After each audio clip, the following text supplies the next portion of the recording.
Greetings, Capitol High School. My name is Larry Bailey, and I would like to welcome all of our staff, students, and visitors to our 2020 Veterans Day Assembly. The Veterans Day Assembly at Capitol High School is a long-standing tradition. Each and every year, we gather together to honor our past and present veterans. This year does look a little bit different because we are practicing social distancing and trying to keep our space in the midst of this pandemic. But we will continue with the long-standing tradition of putting together a virtual Veterans Day Assembly. Before we transition on, I would like to say thank you to all of our current veterans, our retired veterans, all of the veterans serving West Virginia, and even more importantly, the veterans working right here in our building at Capitol High School. Once again, thank you, veterans. God bless America. Thank you.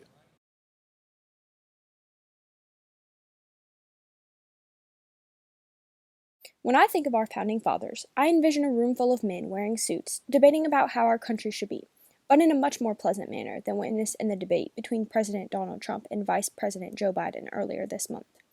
Our founders would be astonished with our country now, in both good and bad ways. We have come a long way from where our founders started us, but along the way we have also weakened our country. If our founding fathers were present in our country now, they would not say this is the country they envisioned. George Washington's farewell address to the nation in 1796 gives a clear picture of the country he hoped would live on. Our country's fathers spoke about the role of government to establish and maintain law and order, and the responsibility of individual citizens to respect the laws of the land when he said, "The very idea of the power and the right of the people to establish government presupposes the duty of every individual to obey the established government. Government is just a name if it is too feeble to withstand faction and keep each member of society within the limits of the laws. All people deserve the secure and tranquil enjoyment of the rights of person and property." Washington believed in a government of as much vigor as was needed to secure the liberty of the citizens. Washington also spoke about his stance on political parties, warning against the spirit of party generally. He believed being too loyal to one's party would undermine public administration and cause jealousy, false alarms, animosity, riot insurrection, and open the door to foreign influence. Washington anticipated that the alternate domination of one party and then the other would cause men to seek security in the absolute power of an individual, and eventually some leader would elevate himself to an absolute despot. Washington felt that founding parties on geographical basis would foster a lack of cooperation between different areas of the country. Washington thought that the groups should work together and make compromises instead of trying to win every battle. For all these reasons, he said that the spirit of party is the worst enemy of popular governments. Some may claim that this nation is the greatest nation on earth and is, therefore, exactly what the Founding Fathers intended. There is very little evidence in Washington's speech to indicate that his vision was for the United States to become all-powerful and dominate the world. When Washington warned against attachments and entanglements with other nations, one could interpret that as a warning against focusing too much on foreign matters and not enough on unity at home. Washington seemed to focus much less on winning and much more on character and compromise. He wanted this nation to become strong by finding compromise and respect for one another and obeying the laws, neither of which are happening at this moment. Currently, our country is caught up in riots and civil disobedience. Law and order were extremely important to Washington, as shown in his farewell address.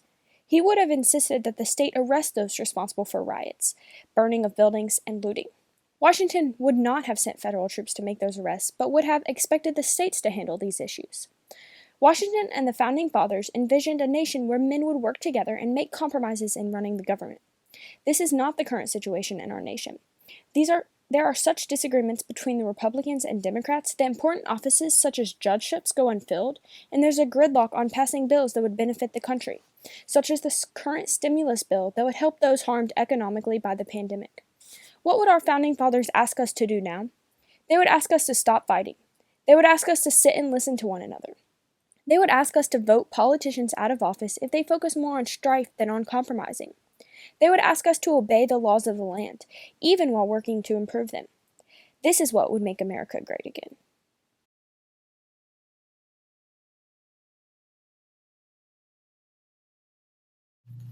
It's undeniable that our vast nation of the United States has grown, stretched, and morphed into different variations of itself as time passes. Yet, is the United States still truly our nation? This country was crafted through blood, sweat, and tears to provide justice and liberty for all its people. Forged from the minds of brilliant leaders and the hearts of passionate patriots, our Constitution, as well as our system of checks and balances, have been the steel foundation that's been holding up our nation for nearly 250 years. The fathers of our country wished to see a nation truly free, unified for and by the people that would prosper long after them. Now, we continue to isolate ourselves from each other with fighting, tearing this nation in two like a pair of children fussing over a toy despite the seams beginning to fray. We're nothing more than two distant echo chambers with a slim window and occasional gunfire between the two. In modern years, or as far as I can remember in my mere 17 years on this planet, this nation has been undeniably divided, with tensions nearly as strong as they were during the Civil War. Between the rich and impoverished, the Democrats and Republicans, the government and the people, there simply seems to be no unification.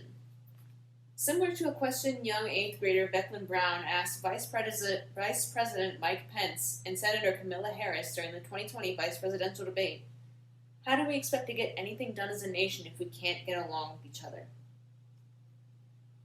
The modern political debate is full of disrespect and slander.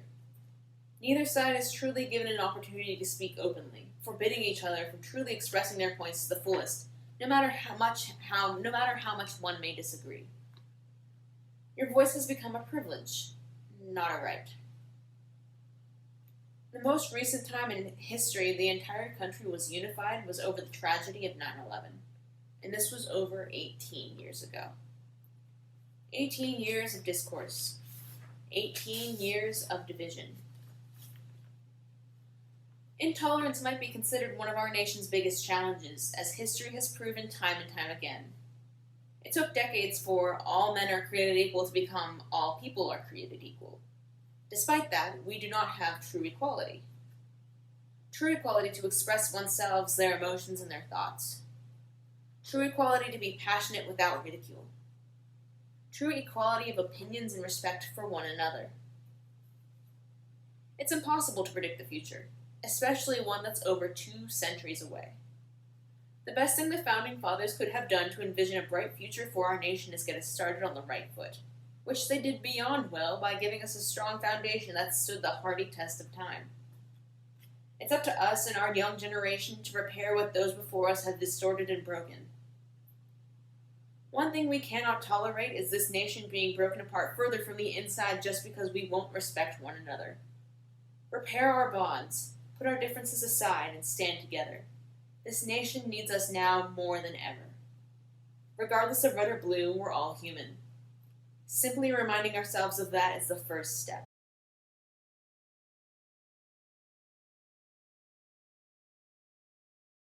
America was founded with simple, core values. We all know that our Constitution was compiled by respected politicians, but these men were also white, wealthy, and entitled.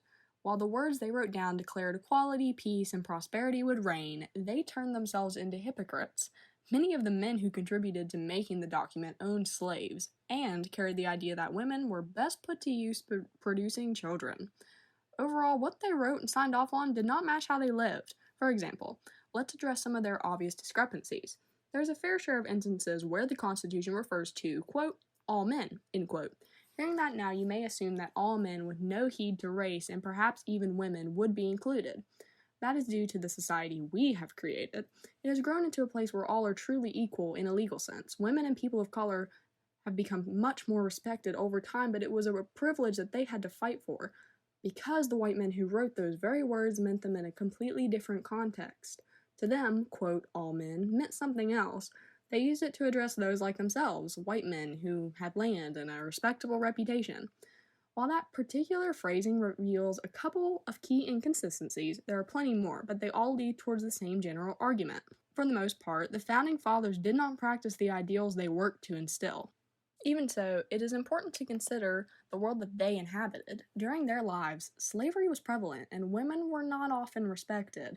That was their norm, and while it is completely different from ours, it is still a critical point in history.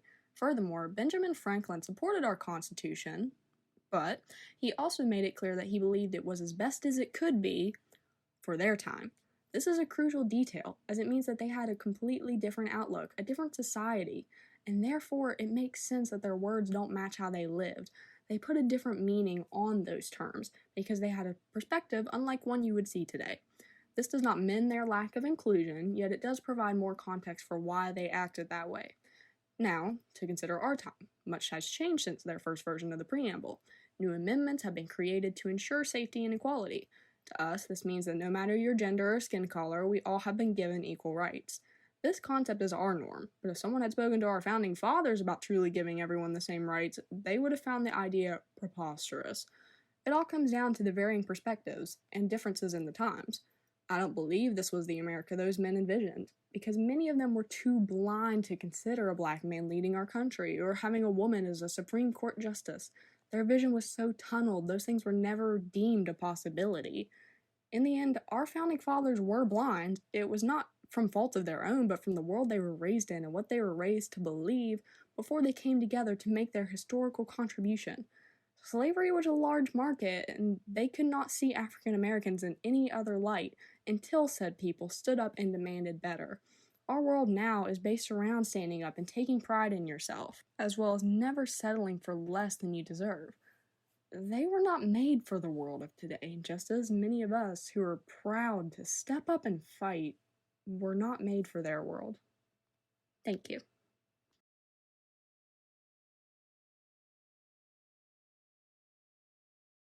My name is Staff Sergeant Retired Jeff Lambert. I'm the Army instructor at Capitol High School, JROTC. I've been asked to come out here today and take part in a celebration for our veterans. This is a very trying year. I know everybody's had a different tradition going on this year because of the pandemic, but millions of Americans have went out and showed up in force to show their greatest right, which is the right to vote. And that gives us another celebration for today. We're recognizing Veterans Day.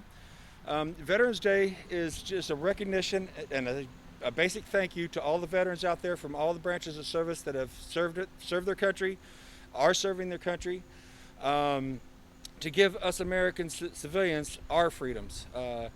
The American veteran has given up his freedoms at one point or another within his career serving our country, so that we as free Americans can exercise our freedoms. So that's why we celebrate Veterans Day, and that's why we're giving thanks today. Today my cadets are going to bring the symbol of our national freedoms, our American flag, to half-staff in recognition for all the fallen veterans.